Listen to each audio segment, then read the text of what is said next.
تبارك الذي بيده الملك وهو على كل شيء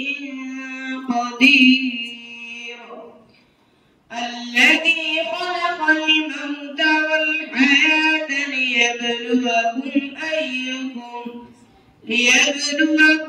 أيكم أحسن عملا وهو العزيز الغفور الذي خلق 7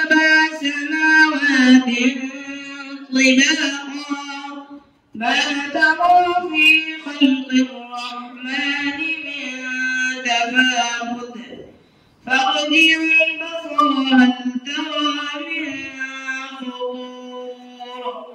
ثم ارجع البصر كرتين ينقلب إليك البصر خاسئا وهو حسير ولقد زينا